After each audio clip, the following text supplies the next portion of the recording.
Good morning everyone. Shrimati Mohar Devi Tapadia girls college Jaswantgarh के इस YouTube channel में आप सभी का बहुत बहुत स्वागत है।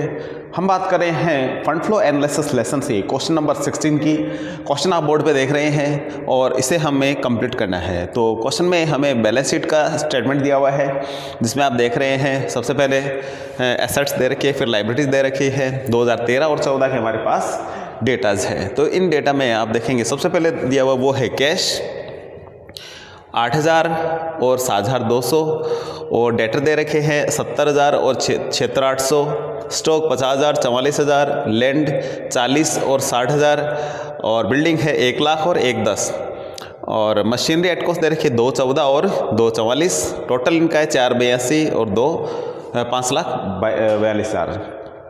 इसी प्रकार से करंट लायबिलिटीज एक साथ एक जैसे आंकड़े दे रखे हैं, एक साथ दे रखे हैं सारे 72,000 और 82। और प्रोविजन फॉर डेप्रिसिएशन है वो है 54,000 और 72,000। और लोन फ्रॉम एसोसिएट कंपनी है एक जिससे यहाँ कुछ नहीं है, 13 में 14 में लोन लिया गया है 40,000 का। लोन फ्रॉम बैंक 60,000 था यहाँ, 13 में 14 में है जो 50,000 है यहाँ पेड कर दिया 10,000 का। कैपिटल एंड रिजर्व्स दे रखे हैं 296 और 298। तो ये 13 और 14 के आंकड़े दे रखे हैं। और एक्स्ट्रा में एडिशनल हमें जो इंफॉर्मेशन दे रखी है उसमें देखेंगे डिविडेंड पेड है वो है 52,000, 52,000 का जो डिविडेंड है वो पेड किया गया है। ये हमारे पास एडिशनल इंफॉर्मेशन है। इन सभी की सहायता से हमें जो बनाना है वो है फंड फ्लो स्टेटमेंट और schedule of change in WC यानी वर्किंग कैपिटल में चेंज का जो शेड्यूल बनाना होगा। और इससे जुड़े हुए कोई यदि ज़रूरी हो तो आवश्यक वर्किंग नोट्स के रूप में जो छोटे छोटे खाते होते हैं। तो स्टार्ट करते हैं सबसे पहले WC से ही। Schedule of change in WC, इसमें सबसे पहले हमें लेना है particular,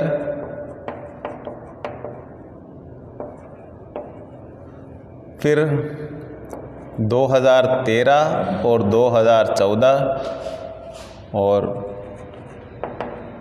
effect on WC, increase और डिक्रीज। इतने हमें आंकड़े लेने हैं, इतने कॉलम बनाने हैं। मुख्य रूप से हमें इसमें 4 कॉलम बनाने हैं। इस तरीके से ये कंप्लीट होता है।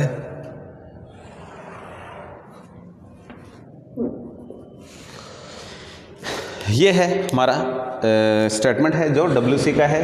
तो सबसे पहले इसमें जो चीज़ हमें लेनी है वो है CA current assets. Current asset इसका नाम देंगे हम A। करंट एसेट्स में आप देख रहे हैं कैश, डेटर और स्टॉक, 3 प्रकार के हमारे पास आंकड़े हैं। तो मैं यहाँ लिखता हूँ सबसे पहले कैश, फिर है डेटर और फिर है स्टॉक। तीनों के आंकड़े बाद में एक इनका टोटल की लाइन खींच देते हैं। फिर लिखेंगे BCL करंट लायबिलिटीज़।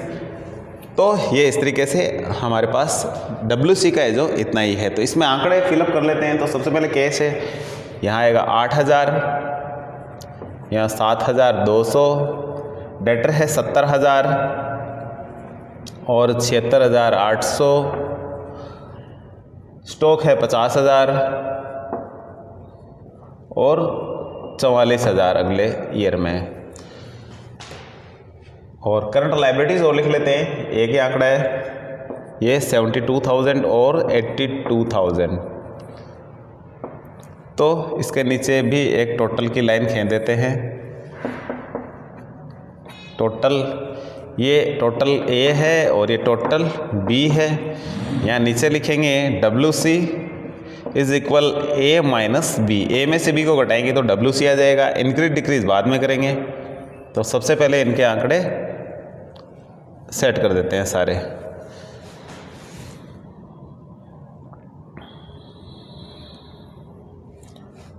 तो सबसे पहले यहाँ देखिए आप, यहाँ 2013 में 8000 है जो कैश है और 14 में क्या हो जाता है, कम हो जाता है 72,000। तो डिक्रीज होता है, कमी हो जाती है। कितने की 800 की कमी हो जाती है तो 800 डिक्रीज में लिख देंगे। डेटर है जो 70,000 थे 76,800 इंक्रीज़ हो गए, तो ये 6,800 इंक्रीज़ हो गए हैं। और स्टॉक 50,000 था 44,000 हो गया, डिक्रीज़ हो गया है। ठीक है, कितना? ये हो गया 6,000। इस तरीके से इनके आंकड़े थे, इंक्रीज डिक्रीज़ के जो जैसे थे हमने लिख दिए हैं। करंट लायबिलिटीज़ है, यहाँ इंक्रीज़ हो रहा है तो इसको किस में लिखना है? डिक्रीज़ में लिखना है। कितना है? 10,000। तो ये 10,000 हम यहाँ लिख देते हैं। उसके बाद में हमें यहाँ लिखना है, इनका टोटल कर देते हैं। यहाँ ये आ जाएगा 6,800, इधर आ जाएगा 16,800। इधर इनका टोटल कर लेते हैं तो ये देखते हैं कितना है कि ये 50 और 70, एक 20 और एक 28, और इधर ये हो गया 76 और ये 44। इसको टोटल कर लेते हैं पहले। 800 इधर जोड़ेंगे तो ये 8,000 हो जाएंगे, तो इधर जोड़ लेते हैं पहले। ये हो गया 44 और ये हो गए 1,00,000 और 20,000। 1,20,800, एक 20,800 और एक 20,800, ये हो गए 1,28 ही ये होते हैं भाई। सेम ही इनका टोटल हो रहा है, 1,28,000 ही हो रहा है। दोबारा से एक बार देख लेते हैं इनको। ये हो जाएगा, यहाँ 0 आ जाएगा और 4, 6, 10, 8 और ये 1,28 ही होता है। ठीक है, इसका टोटल सेम ही है, 72,000 और 82,000। इसमें से इसको घटा देते हैं, इसमें से इसको घटाते हैं तो WC आ जाएगी। 1,28 में से 72 घटाएंगे तो 8 में से 2 घटाएंगे तो आ जाएगा 6, और फिर 12 में से 7 घटा देंगे तो आ जाएगा 5। 56,000। और इधर है जो यहाँ घटाएंगे 1,28 में से 82 तो आ जाएगा 46,000 आ जाएगा, क्योंकि ये 10 से ज़्यादा है तो इसके आंकड़े 10,000 कम आ जाएंगे। 10,000 का जो डिफरेंस है वो यहाँ आ जाएगा। पहले एक्चुअल में हमारी जो WC थी 56,000 थी, और अगले साल में 46 यानी 10,000 कम हो जाती है तो डिक्रीज़ हो जाती है। लिखेंगे डिक्रीज़ इन WC, डिक्रीज़ इन WC। और इस तरीके से इसका बैलेंस बराबर कर देते हैं। ये 10,000 यहाँ भी लिखेंगे हम, ये हो जाएगा 16,800, ये 16,800 इसका बैलेंस बराबर हो जाएगा। और इधर हो जाएगा 56,000 और इधर भी 56,000।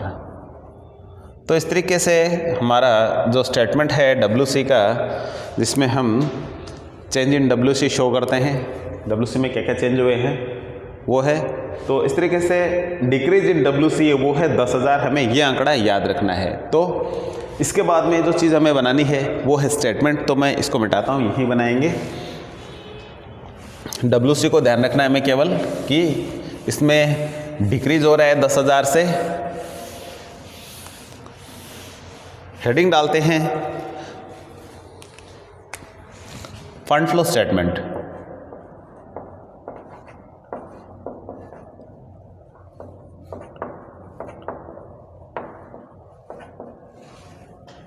इसमें सबसे पहले यहाँ लिखेंगे सोर्स,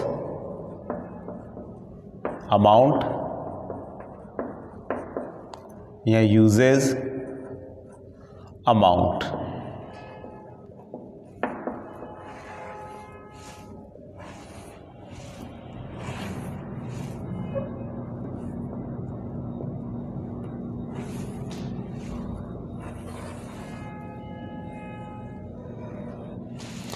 तो इसका प्रारूप हमने बना लिया है और अब इसके आंकड़े हैं वो फिलअप करने हैं। तो आंकड़े फिलअप करने से पहले हम एक दो चीज़ें और निकाल लेते हैं, जिसमें सबसे महत्वपूर्ण चीज़ है वो फंड फ्रॉम ऑपरेशन है। तो उसका खाता बना लेते हैं यहाँ।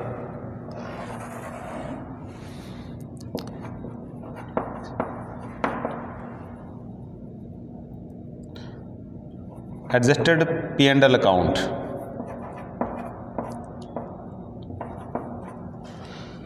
इसमें लिखेंगे, ये वर्किंग नोट के रूप में होता है बाय BD, ओपनिंग बैलेंस लेंगे P&L का और ये हो जाएगा 2CD।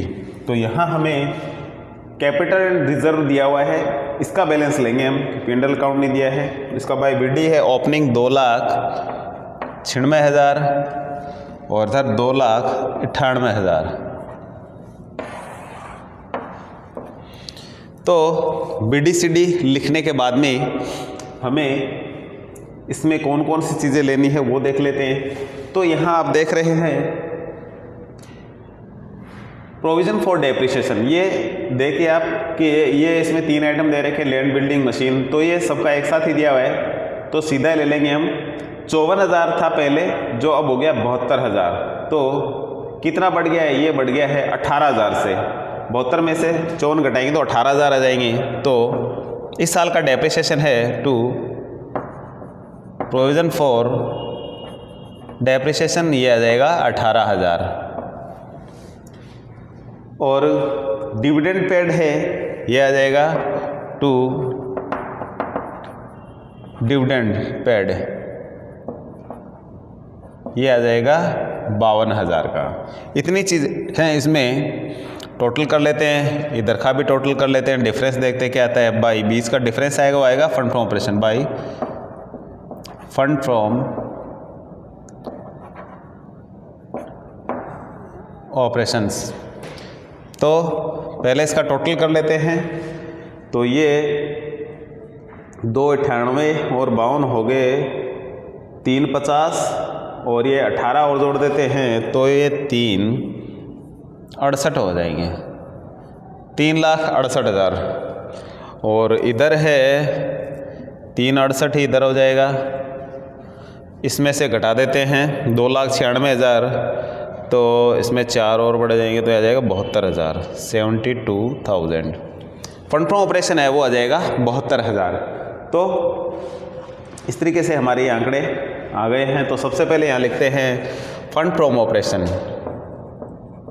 फंड फ्रॉम ऑपरेशन ये है 72,000। तो हमारा फंड फ्रॉम ऑपरेशन आ गया। उसके बाद में जो वर्किंग कैपिटल थी वो लिखेंगे, डिक्रीज हुई थे तो इधर आएगा डिक्रीज इन WC, ये 10,000 की थी। अब इसके बाद में हम सीधे अकाउंट से ले लेंगे यहाँ से।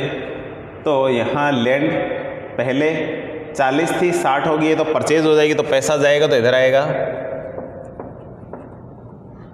परचेज ऑफ लैंड, ये बढ़ी हुई है, इसका मतलब परचेज हो गया 20,000 से।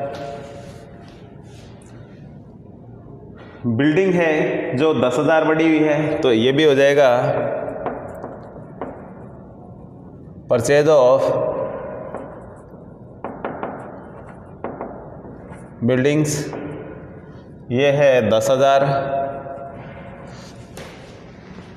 मशीन है जो 214 थी 244 हो गई है, तो ये 30,000 से बढ़ गई है, तो ये भी हो जाएगा परचेज ऑफ मशीन, ये 30,000 से। ये इधर का काम कंप्लीट होता है। तो इधर देखते हैं क्या बचा हुआ है। लोन फ्रॉम एसोसिएट कंपनीज, ये स्टार्टिंग में कुछ नहीं था, ये 40,000 के लोन के रूप में पैसे आ गए हैं, तो आ जाएगा लोन फ्रॉम एसोसिएट कंपनी, ये 40,000 इधर लिखेंगे।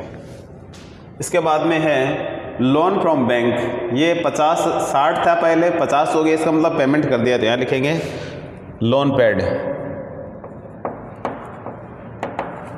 ये 10,000 रुपये कम हो गए तो पेड कर दिए हैं। डिविडेंड पेड भी इधर ही आएगा,